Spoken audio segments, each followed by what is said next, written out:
Welcome to the Daily Updates channel, a channel where I document the process of me taking my business from 0 to 50K a month. It's a mentorship business, coaching for creatives and teaching them how to present themselves online, as well as monetize off their audience and make money with content. Today was a pretty productive day. I actually spent some time making some content. I repurposed a video on YouTube and did it on YouTube Shorts and TikTok. The Instagram follower count today is actually 59.5K, so I'm about 500 away from 60,000, which is awesome. Never thought I'd be here, to be honest. I have 661 posts. I'd say I need to up my post count. Right now, it needs to get up to about 700, like ASAP, as fast as I physically can. I need to be posting about 2 or 3 times a day. One top of funnel and maybe a couple nurturing now. Now that I've introduced a bunch of people to my audience, I need to start nurturing them again with talking head videos about what I do and why I do it. On TikTok, overnight I probably did about 100 followers, which is cool. I posted a day in the life of me going to the studio, and that does tend to do pretty well. The main YouTube channel, we're up to 2,593, and I post mostly on shorts right now just because I haven't had the time, and I'm obviously making this channel to, change it up. But I did have a video this week reach over 80K views, which is pretty sweet. So that's probably a bunch of subscribers over on the main channel. I'm super hyped to be making these because obviously I'm thinking really hard about how I'm talking and how I'm actually articulating my speech, which I think is rewiring my brain a bit better. What I think I've been dealing with, what's like going wrong in the business right now, is that I think obviously the client acquisition is tough, and I need a better setter. So I have a setter right now.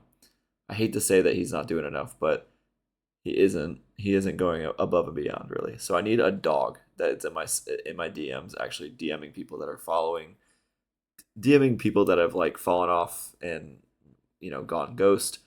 There's a ton of people just lingering around in my DMs, and I think that's really what my biggest lever mover could be right now. Just getting a lot more people re-engaged and reignited to get on sales calls with my closer, Mia. She's really good. She's got like a British accent. She's a good closer.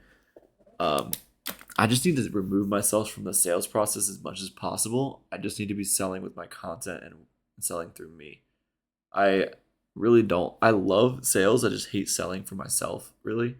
I think it's not fun because I like to give a lot of value on first meetings sometimes.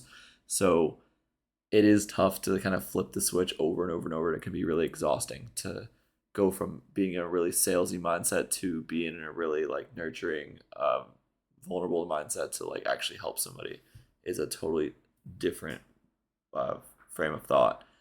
So I need a new setter, and I think that's what I need to do really bad.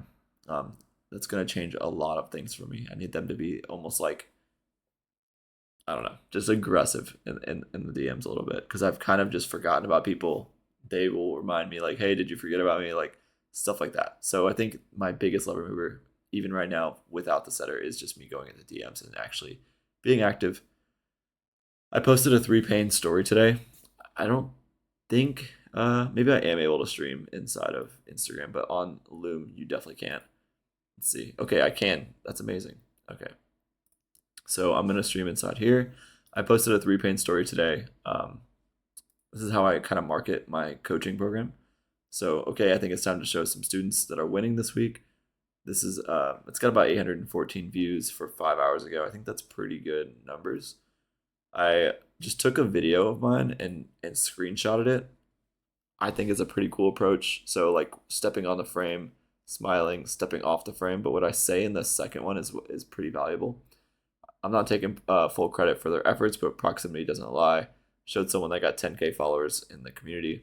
Obviously, I didn't have much to do with that person. I don't even really know them, but inside the community, that still counts as a small testimonial. So I'm going to use it, right?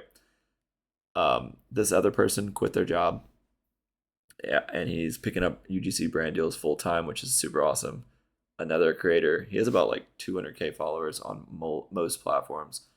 Picked up 5 brand deals this week as well as some extra income. So content circles up. I feel like is a really good way to kind of demonstrate what's going on in your community and show some testimonials, even if they weren't, something you actually gave them. Proximity, proximity is king.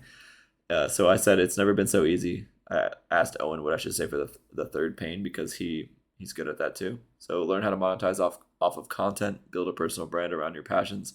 Comment, easy to learn how. And I've had about I think I've had about 10 or 15 people, maybe 10 people reach out and ask me easy and like what's going on with that. In the last week over on Instagram, I've got a couple viral posts. So I had one that went over 600K, almost 700. I have a video at 1.7 for this, maybe in the last 2 weeks, which is sick.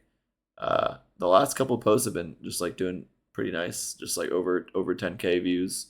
Not that that's super impressive or anything, but I mean it's nice to have a consistent over 10K vibe. Sometimes you'll hit the. I heard a guy say on a podcast that if he's not getting at least 2 posts per week that flop or go like really bad, then he's not doing his job right. So he's not experimenting enough. I think you should always be experimenting with different styles and formats of content because it's true. Like if you're not pushing the needle in different directions, then sometimes you're gonna stall out and you might not know how to climb your way back out. So yeah, I think that's pretty much it for this video today. I'm not trying to make these super long right now while I haven't asked my community very many questions. I'm not even trying to really push this channel to anybody. I just want to make sure I'm actually keeping true to myself and using this as a place that I can grow and like dump my mind and that I can refer back to when it's time to when things have changed and I've actually maybe experienced a lot of growth. I can keep reflecting on here and seeing what is benefiting me and what's not. I think it's pretty important to keep checking in on myself more and more because I try to relate it to the church thing where people like to check in with themselves every Sunday. I want to try to check in with myself like almost twice a day. So one time obviously with this video and one time before bed, or in this case it is almost before bed, one time in the morning, one time at night sort of situation. And I think that'll be most effective for me to keep myself in line, keep those bumpers up around my mind because I tend to gravitate other places, yeah, that's it for today. And I'm glad I'm keeping up with this. This is day 3, I think. So yeah, just keeping track of metrics. I'm gonna make an Excel spreadsheet. I saw Nick Sariv. He's a creator. He's the one who inspired me to do this in the first place. Not personally, but I just thought it was a really cool idea that what he was doing, and it's making it easier for me to actually sit here and yap to the camera, and it gives me better ideas to talk about while I'm making short form content or even some long form. Either way, catch you in the next one. Thanks for watching. See you.